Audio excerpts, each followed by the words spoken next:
चला मित्रांनो, पुढचा मृदा टॉपिकमधला सब टॉपिक येतो गुणधर्म, म्हणजे प्रॉपर्टीज. म्हणजे या ठिकाणी मातीची सुपीकता ठरवण्यासाठी काही प्रॉपर्टीजची, काही गुणधर्माची मातीमध्ये आवश्यकता असते बघा, किंवा त्या प्रॉपर्टीज बघून लोक या ठिकाणी ठरवतात ही माती सुपीक आहे, ही माती फारशी सुपीक नाही. गावाकडच्या लोकांना या ठिकाणी यातलं सगळं खास कळगे माहिती असतात. कोणत्या जमिनीमध्ये कोणत्या मातीमध्ये पिकं चांगली येऊ शकतात, कोणती पिकं येऊ शकतात, किती पिकं येऊ शकतात, उत्पादन किती होऊ शकतं, हे सगळं त्यांचा रोजच्या अनुभवाचा तो भाग असतो बघा. पण आता आपण आपल्या डायरेक्शननं बघायचं, आपल्याला परीक्षेच्या डायरेक्शननं बघायचं. तर ते सुपीकता ठरवणारे जे काही गुणधर्म आहेत, तर 3 प्रकारचे गुणधर्म असतात.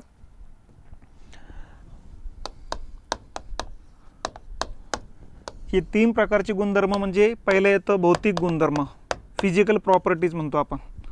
दुसरा येतो रासायनिक गुणधर्म. रासायनिक गुणधर्म म्हणजेच या ठिकाणी केमिकल प्रॉपर्टीज. आणि जैविक गुणधर्म म्हणजे बायोलॉजिकल प्रॉपर्टीज. अशा पद्धतीनं या ठिकाणी गुणधर्माचे असे 3 प्रकार या ठिकाणी पाडले जातात. ठीक आहे. फिजिकल, प्रत्यक्ष आपण जे काही माती बघतो त्याच्या आधारे या ठिकाणी गुणधर्म ठरवले जातात. त्या मातीमध्ये काही केमिकलचे मुद्दे या ठिकाणी असतात, जसे ॲसिडिक सॉईल असते किंवा अल्कलाईन बेसिक प्रकारची सॉईल असते. ती सॉईल कोणत्या प्रकारातली, म्हणजे त्याच्यामध्ये कशाची कमतरता आहे, कशाचा भाग घटक जास्त झालेला आहे ते लक्ष देत असतं. आणि जैविक घटक म्हणजे 1 ग्रॅम मातीमध्ये शेकडो हजारो जीव असतात बघा.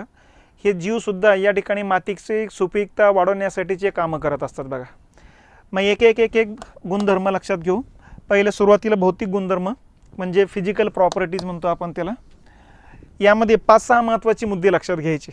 नंबर 1, जमिनीचा पोत, घनता, रंग, तापमान आणि पोकळी. ठीक आहे. त्यातला पहिला मुद्दा आहे जमिनीचा पोत, म्हणजे सॉईलची स्ट्रक्चर. जमिनीचं जे काही कणाचं, मातीचे जे कण आहेत त्या मातीच्या कणावरून सुपीकता कशी ठरवली जाते त्याला म्हणायचं सॉईल स्ट्रक्चर. आंतरराष्ट्रीय मृदा संस्था आहे फिलिपाईनच्या राजधानीमध्ये मनिला या ठिकाणी. आणि या मृदा संस्थेने काय केलेले की मातीच्या कणाचे 4 भागात वर्गीकरण केलेले. कुठले कुठले? वाळू म्हणजे सँडी कोर्स म्हणतो आपण त्याला. वाळू म्हणजे बारीक वाळू, आता रेती म्हणतो आपण त्याला. ठीक आहे. पोयटा किंवा गाळ आणि चिकन माती. अशा पद्धतीनं या ठिकाणी मातीच्या कणाचे 4 प्रकार आहेत. वाळूचे कण थोडे मोठाले असतात. ठीक आहे. रेतीचे कण छोटाले असतात. पोयटा आणखीन छोटा असतो बघा. आणि सूक्ष्म कण जे आणखीन छोटाले असतात बघा. तर या पद्धतीनं या ठिकाणी हे कण लक्षात घ्यायचे. तर मातीचा आकार जो आहे कणाचा, आता ही मातीचा कण आहे, याची इतकी लांबी जी आहे, ही इतकी लांबी म्हणजे व्यास. तर ही व्यासाची लांबीच्या आधार MM मध्ये दिलेले बघा. मग व्यासाची लांबी या ठिकाणी 0.2 mm पासून ते 2 mm पर्यंत व्यास असेल तर वाळू म्हणतो. थोडी जास्त जाडीची, थोडी कमी जाडीची असेल तर 0.02 mm ते 0.2 mm पर्यंत या ठिकाणी आकार असेल तर रेती म्हणतो आपण.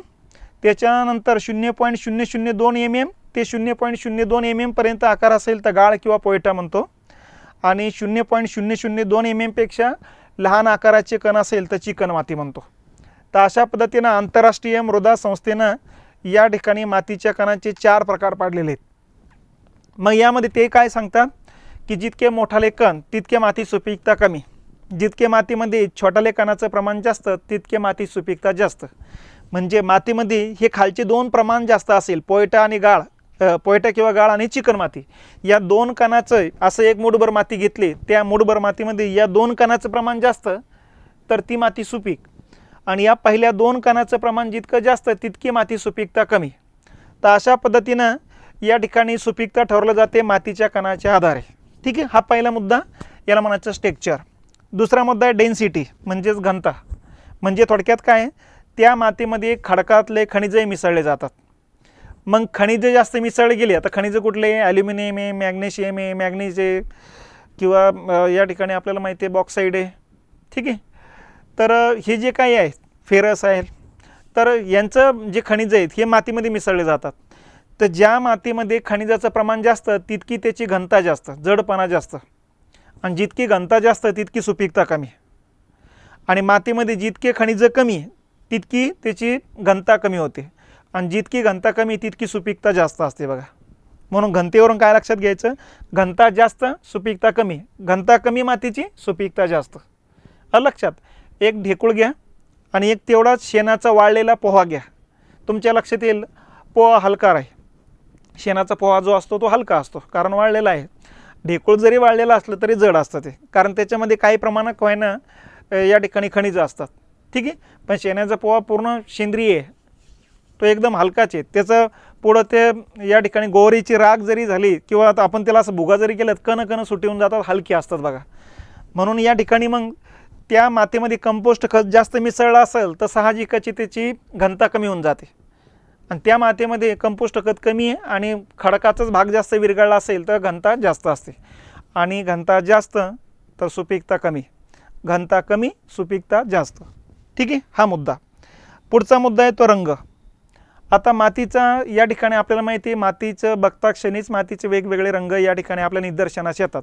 मग जांभी माती, पिवळी माती, लाल माती, काळी माती, हे मातीचे रंग जे आहे हे आपण अशी तोंडी सांगू शकतो बघा.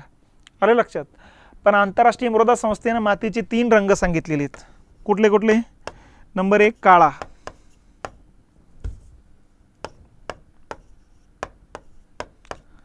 ठीक आहे, किंवा काळी माती म्हणू आपण. नंबर 2 पांढरा किंवा पांढरी माती, ठीक आहे.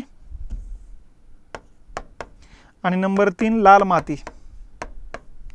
तर अशा पद्धतीनं 3च रंगाची माती असते आणि बाकीचे रंग या 3 पैकी कुठले तरी 2 मातीचं मिश्रण होतं आणि त्यातून 4था रंग तयार होतो. हे अशा पद्धतीनं आंतरराष्ट्रीय मृदा संस्थेचं मत आहे. मग त्यांनी सांगितलेले 3च रंगाची माती आहे, काळा, पांढरा आणि लाल. काळ्या रंगाची जी माती असते या मातीत सुपीकता सर्वात जास्त आहे, कारण या मातीमध्ये चिकन कणाचं प्रमाण जास्त असतं बघा, म्हणून या मातीत सुपीकता सगळ्यात जास्त आहे. पांढऱ्या रंगाच्या मातीत सुपीकता काळ्या मातीपेक्षा कमी आहे आणि लाल मातीची सुपीकता पांढऱ्या रंगाच्या मातीपेक्षाही कमी. म्हणजे कमी सुपीकतेची माती कुठली असेल तर लाल रंगाची. ठीक आहे. दुसरा मुद्दा आहे, काळ्या मातीचा रंग काळा का असतो?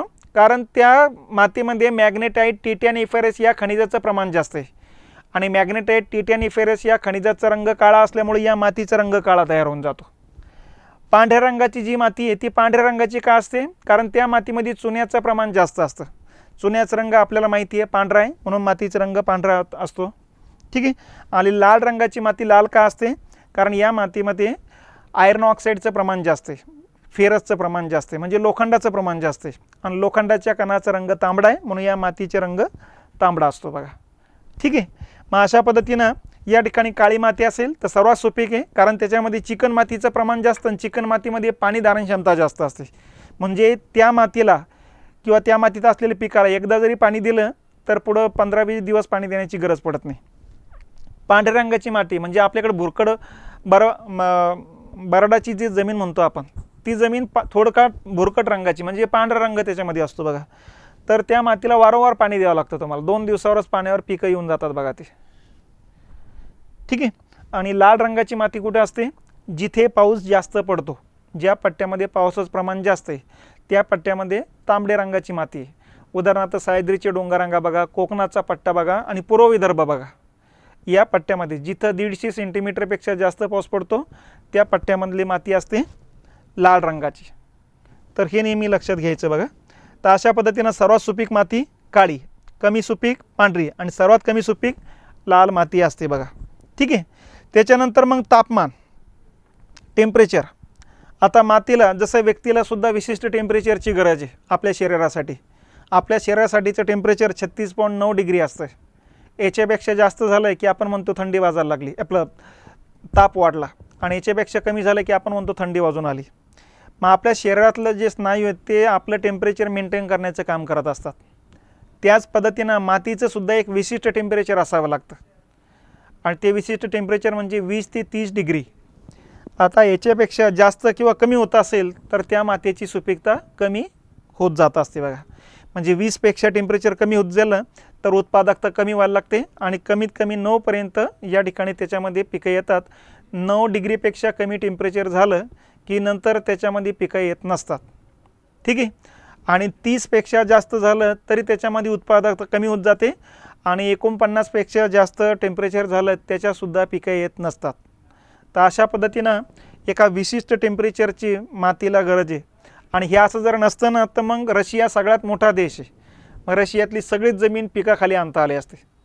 रशियातली 85% जमिनीवरती पिकं घेता येत नाही, कारण त्याचं टेम्परेचर या ठिकाणी 9 डिग्रीच्या खाली असतं, 0 डिग्रीच्याही खाली असतं, कारण बराच प्रदेश बर्फाखाली आहे त्यांचा.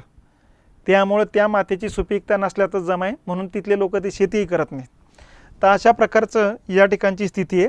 म्हणून टेम्परेचर वाढवण्याकरता मग तिथले लोक काय करतात, ग्रीन हाऊस फार्मिंग करतात बघा.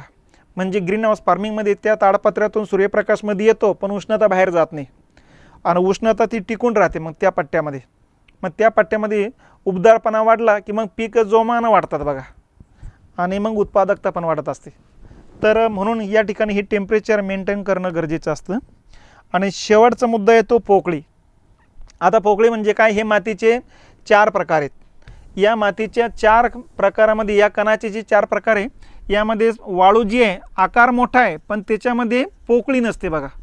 याच्यात पोकळी नसते म्हणून पाणी धारण क्षमता नाही याची. जेवढा पाऊस पडला ते रोखू शकत नाही, पाऊस पाणी वाहून जाऊ शकतं. रेती आहे, रेतीचा आकार याच्यापेक्षा छोटा आहे पण याच्यामध्ये थोडी पोकळी असते बघा. थोडी म्हणजे 10% पाणी बसू शकतं.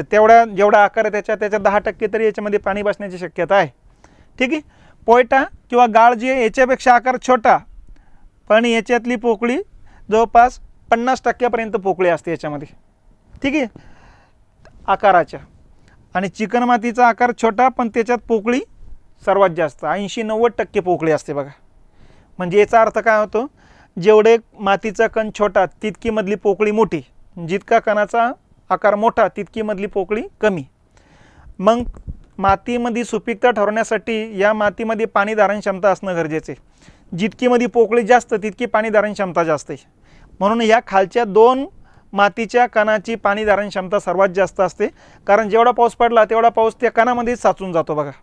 म्हणून काळ्या मातीमध्ये पाणी पटकन वाहणार नाही, जिरण्यामध्येच वेळ जातो त्यांना.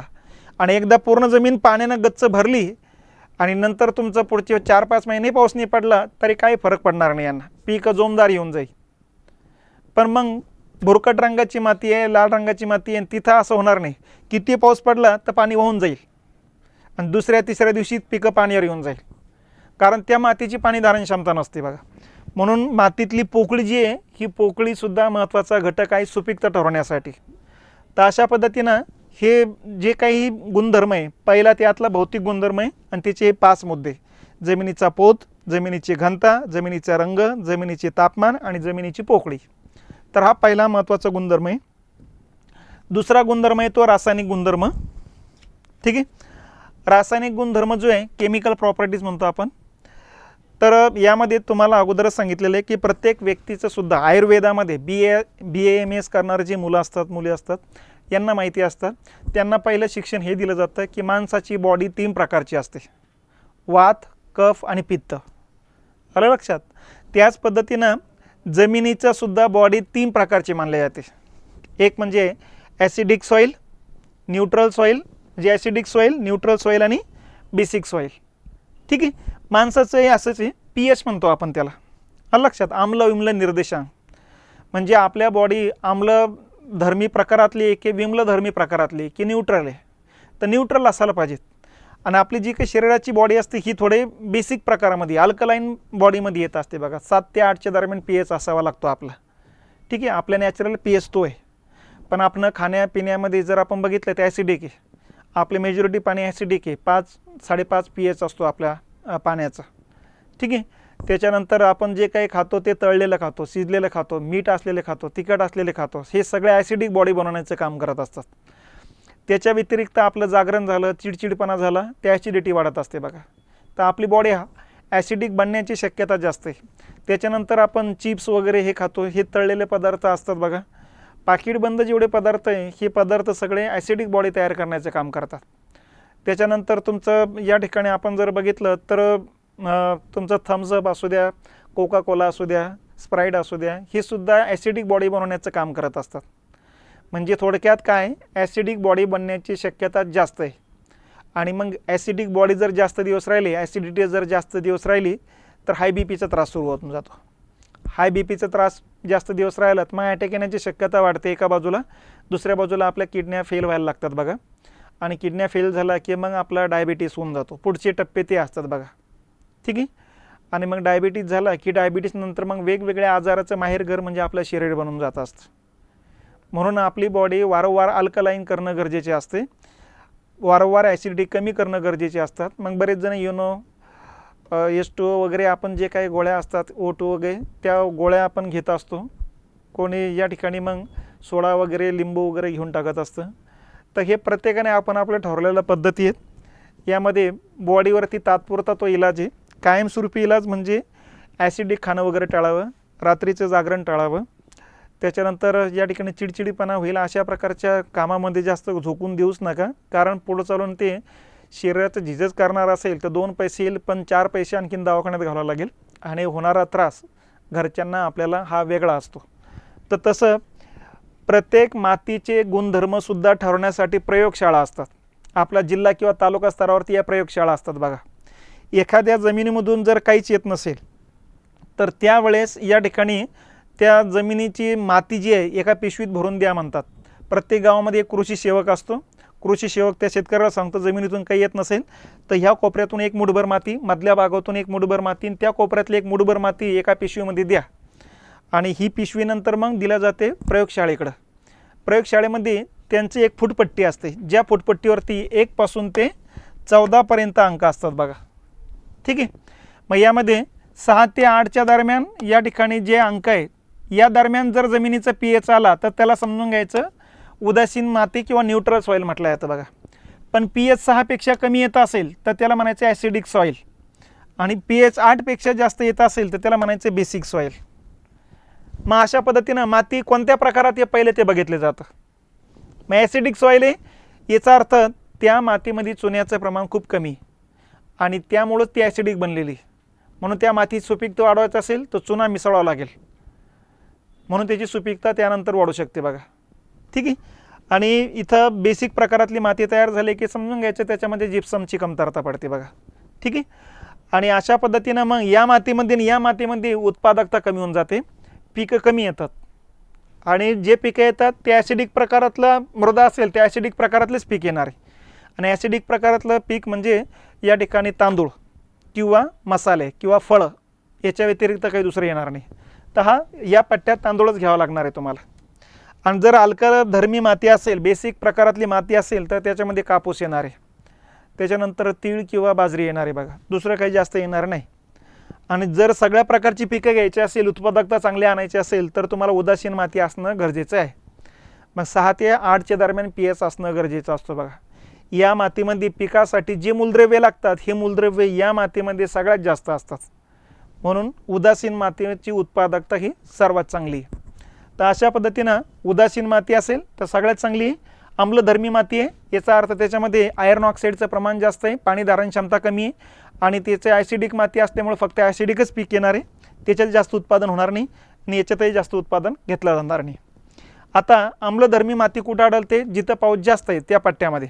मग कोकण, सह्याद्री, पूर्व विदर्भ, भारताचा विचार केला तर हिमालयन डोंगररांगेचा पट्टा, ठीक आहे, छोटा नागपूर पठाराचा पट्टा आहे, गारो खासी डोंगररांगेचा पट्टा, तिथं ॲसिडिक सॉईल आढळते बघा, ठीक आहे. त्याच्यानंतर मग अल्कधर्मी माती जी आहे ही अल्कधर्मी माती कुठे, बरडाची हलकी माती जी म्हणतो आपण, ते दलदलयुक्त जो पट्टा येतो ती शारपड जी जमीन आहे ती, या पट्ट्यामध्ये ही अल्कधर्मी माती असते. आणि बाकीच्या मेजॉरिटी पट्ट्यामध्ये आपल्याकडं उदासीन माती बघा, ठीक आहे, न्यूट्रल सॉईल येते. आणि या न्यूट्रल सॉईलची या ठिकाणी जर उत्पादकता बघितली सर्वोच्च असते, म्हणून मग या प्रकारातली माती असावी लागते. तर हे रासायनिक गुणधर्म पण महत्त्वाचे असतात. आणि पुढचा येतो जैविक गुणधर्म, बायोलॉजिकल प्रॉपर्टीज. म्हणजे जमिनीमध्ये 1 ग्रॅम मातीमध्ये आपल्याला माहिती आहे शेकडो जीवाणू असतात. हे शेकडो जीवाणू काय करतात, जमिनीची सुपीकता वाढवण्याचं काम करतात. आता जमिनीची सुपीकता कशाने वाढते, तर पिकांसाठी आपल्याला नायट्रोजनची गरज आहे. आपल्याला माहिती आहे की वातावरणामध्ये 78% नायट्रोजन आहे, परंतु नायट्रोजन वायुरूपात आहे. वायुरूपातला नायट्रोजन ना वनस्पतींना कामाला येतो, ना प्राण्यांना, ना आम्हाला कामाला येतो. कारण आमच्या पोटामध्ये श्वास घेताना नायट्रोजन जातो पण मध्ये चक्कर मारून परत बाहेर पडतो, त्यामुळे नायट्रोजन आपल्याला तसा मिळत नाही. नायट्रोजन आपल्याला द्रव रूपात लागतो, नायट्रोजन हा नायट्रेट स्वरूपात लागतो आणि द्रवरूपात नायट्रोजनचं रूपांतर केव्हा होतं, ज्या वेळेस पाऊस पडत असतो त्यावेळेस पावसाचा थेंब हवेतल्या वायुरूप नायट्रोजनसोबत संयोग पावतो आणि नायट्रोजनचं नायट्रेटमध्ये द्रवरूपात रूपांतर होतं मग. आणि नंतर मग ते नायट्रोजन किंवा ते पाणी मुळांना मिळालं वनस्पतीच्या तर मुळं बळकट होतात, पर्यायानं पीक हिरवंगार होऊन जातं बघा, लक्षात, आणि वाढ वेगानं होऊन जात असते. तर त्याच वेळेस समजून घ्यायचं नायट्रोजनचा पुरवठा मिळाला. मग आता प्राण्यांना आम्हाला नायट्रोजन नायट्रेट स्वरूपात कसं मिळणार, तर मग हिरव्या पालेभाज्या आपण खाल्ल्या की त्या हिरव्या पालेभाज्यामध्ये नायट्रेट येऊन जातं, नायट्रोजन येऊन जातं नायट्रेट स्वरूपामध्ये, आणि तो रस मग पोटात गेला की आपल्या नायट्रेट या ठिकाणी नायट्रोजन जे आहे नायट्रेट स्वरूपात मिळून जातं आणि तुमची आमची गरज पण पूर्ण होऊन जाते. यातून मग डोळ्याचे वगैरे जे आजार आहे ते आजार या ठिकाणी कमी प्रमाणात होऊन जातात बघा, कमी राहतात ते. तर हा त्याचा फायदा असतो. मग आता हे नायट्रोजन जे आहे हे नायट्रोजन एकतर पाण्यासोबत एकतर हे होणार आणि दुसऱ्या बाजूला हे जे काही सूक्ष्मजीव असतात मृदेमध्ये, ही सूक्ष्मजीवसुद्धा या ठिकाणी नायट्रोजनचं स्थानिकीकरण किंवा स्थिरीकरण करण्याचं काम करतात. मग जे जीवाणू आहेत त्या जीवाणूचे दोन प्रकार पाडले जातात, स्वयंजीवी आणि परजीवी. स्वयंजीवी स्वतःचं अन्न स्वतः तयार करणारे, परजीवी दुसऱ्याच्या आधारावर अन्न तयार करतात बघा, ठीक आहे. स्वयंजीवी असलेल्या जीवाणू कुठले, नायट्रोसोमानास आणि नायट्रोबॅक्टर ही सूक्ष्मजीव आहे, ही डायरेक्ट वायुरूपातलं नायट्रोजनचं जमिनीमध्ये स्थिरीकरण करण्याचं काम करत असतात. आणि परजीवी जीवाणूमध्ये रायझोबियम, ॲझोटोबॅक्टर आणि ॲझोला ह्या ज्या काही जीवाणू आहेत, हे जीवाणू द्विदल धान्य जी पिकं आहेत, डाळवर्गीय पिकं, त्या डाळवर्गीय पिकाच्या मुळावरती या ठिकाणी त्या मुळाच्या आधारे वातावरणातला नायट्रोजनचं त्या मुळावरती स्थिरीकरण करण्याचं काम करतात. म्हणून द्विदल धान्य जी पिकं आहे, मटकी असू द्या, उडीद असू द्या, तूर असू द्या, मूग असू द्या, हरभरा असू द्या, हे आपण जर उपटून काढलं त्याच्या मुळावरती गाठी गाठी दिसतील. त्या गाठी म्हणजेच वातावरणातल्या वायुरूप नायट्रोजनचं द्रवरूपामध्ये केलेलं स्थिरीकरण आहे आणि हे स्थिरीकरण केलेले जीवाणू हे आहेत. या जीवाणू सूक्ष्म जीवाणूमध्ये ते स्थिरीकरण झालेलं असतं बघा. आणि मग जितका नायट्रोजनचा पुरवठा त्या जमिनीला होतो तितकी जमिनीची सुपीकता वाढते, पिकाचं उत्पादन वाढतं. आपल्याला हे समजून घ्यायचं असेल तर खरीप पीक आणि रब्बी पीक अशी दोन पिकं घेतो. एका शेतातून आपण खरीप घेतो आणि खरीप काढल्यानंतर रब्बी घेतो. खरीपमध्ये एकदल पीक घ्या, बाजरी घ्या तुम्ही, आणि पुढे रब्बीमध्ये हिवाळ्यामध्ये ज्वारी घ्या. ज्वारीचं उत्पादनाला फटका बसतो, कारण एकदल पिकं जी आहे ते नायट्रोजन संपुष्टात आणून टाकण्याचं काम करतात. त्यांना नायट्रोजनच लागतो आणि नायट्रोजन घेतलं जमिनीतलं संपला की नंतरचं पीक घेण्याकरता नायट्रोजन नसतं मग, त्यामुळे उत्पादकता निम्म्यानं कमी होऊन जाते. म्हणून शेतकरी काय करतात, ज्याच्यामध्ये दुसरं पीक घ्यायचं त्याच्यामध्ये अगोदरच या ठिकाणी एकदल पीक घेण्याच्या ऐवजी द्विदल पीक घेतात. म्हणजे या ठिकाणी अगोदरच मुगाचं पीक घेऊन टाकतात. मूग घेतलं की नंतर मग ज्वारी घ्या किंवा गहू घ्या, उत्पादन वाढून जातं, कारण मूग पण येऊन जातं, मुगामुळं नायट्रोजनचं सुद्धा स्थिरीकरण होऊन जातं आणि पुढचं पण पीक आणखीन त्या नायट्रोजनवरती भरमसाठ येऊन जातं. तर अशा पद्धतीनं आलटा पालट या ठिकाणी लोक करत असतात. जास्त पीक येत नसेल तर द्विदल धान्य पीक घेतात, उत्पादन पण येते आणि सुपीकता पण वाढते बघा. म्हणून सुपीकता वाढवण्यासाठी द्विदल धान्य पिकाचं उत्पादन घेणं गरजेचे असतं. आणि आपण डाळवर्गीय पिकं मोठ्या प्रमाणात घेतो, त्याचं कारणच आहे उत्पादन पण घेणे हा उद्देश आहे आणि दुसऱ्या बाजूला जमिनीची सुपीकता वाढवणे, जेणेकरून एकदल प्रकारातले पिकं पण जोमदार येऊन जाईल. तर अशा पद्धतीनं हे जीवाणू असतात. या जीवाणूंचा मिळून तयार झालेला गुणधर्म आहे याला म्हणायचं जैविक गुणधर्म. तर असे हे 3 गुणधर्म असतात बघा, जी जमिनीची सुपीकता ठरवण्याचं काम करत असतात. आणि या सुपीकतेवर मग जमिनीमध्ये येणारे पिकांचं जोमदारपणा ठरवले जातो बघा, ठीक आहे.